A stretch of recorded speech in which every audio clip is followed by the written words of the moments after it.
আজ 18 মে বুধবার বাসুদেবপুর শাখা দিশারি ডায়াগনস্টিক সেন্টারের শুভ উদ্বোধন। আজকে এই শুভ উদ্বোধনে উপস্থিত ছিলেন শামসেরগঞ্জ বিধানসভার বিধায়ক মাননীয় আমিরুল ইসলাম এবং বিদ্যুৎ দপ্তরের প্রতিমন্ত্রী আখিরুজ্জামান। আজকের এই শুভ উদ্বোধনে দিশারি ডায়াগনস্টিক সেন্টারে কী কী সুবিধা রয়েছে সে বিষয়ে বক্তব্য দিলেন। আমরা শুনব দিশারি ডায়াগনস্টিক সেন্টারের প্রখ্যাত চিকিৎসক এস.এন. শর্মা কী বললেন। বাসুদেবপুর থেকে চান্স নিউজ বাংলা। কতটা আশাবাদী আপনি? আজকে দিশারির কাছে একটা গৌরবশালী যে আজকে শামসেরগঞ্জের দিকে যেটা দিশারির পলিসি যে গ্রামে গ্রামে স্বাস্থ্য পরিষেবা লোকেদের কাছে পৌঁছে দেওয়ার জন্য যেটুকু উদ্যোগ সমাজের স্বার্থে দিশারি দিতে পারে, আজকে সেই সুবাদে আরেকটা দিশারি দিকে পালন করতে হবে। আমাদের শামসেরগঞ্জের মধ্যবিত্ত এলাকার মানুষ কতটা সুবিধা পাবে ভাবছেন?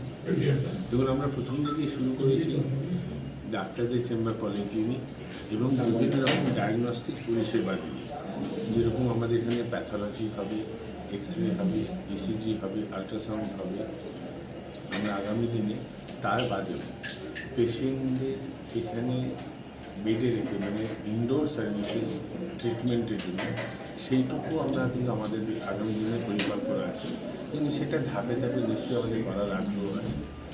এবং তার সাথে ইনডোর পরিষেবার জন্য এইখান থেকে খুব কাছেই আমাদের আরেকটা ব্রাঞ্চ আছে, যেখানে গরিব মানুষের সুবাদে স্বাস্থ্যসাথী পরিষেবার অন্তর্ভুক্ত যে চিকিৎসাগুলো আছে আমাদের দিশারি হেলথ কেয়ার যোগীপুর ব্রাঞ্চে সিটি স্ক্যানের সুবিধা আছে, বাকি ইনডোর পেশেন্টের বিভিন্ন রকম সুবিধা আছে, ডায়ালিসিসের সুবিধা আছে, যেগুলো দুস্থ মানুষ যারা আর্থিকভাবে পিছিয়ে পড়া মানুষ তারা স্বাস্থ্যসাথীর মাধ্যমে যে পায় সেই ব্যবস্থাটাও আমরা করে রেখেছি এই অঞ্চলে।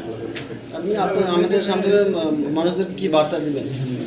আমি বার্তা দেবো যে দিশারিটা সবসময় মানুষের সাথে, মানুষের পাশে এবং মানুষদের নিয়েই কিন্তু দিশারি কিন্তু আমাদের সবার প্রতিষ্ঠান।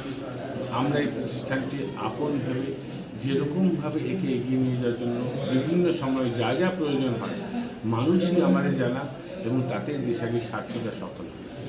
আপনার নাম? আমি ডক্টর এস.এন. শর্মা, ডিরেক্টর দিশারি।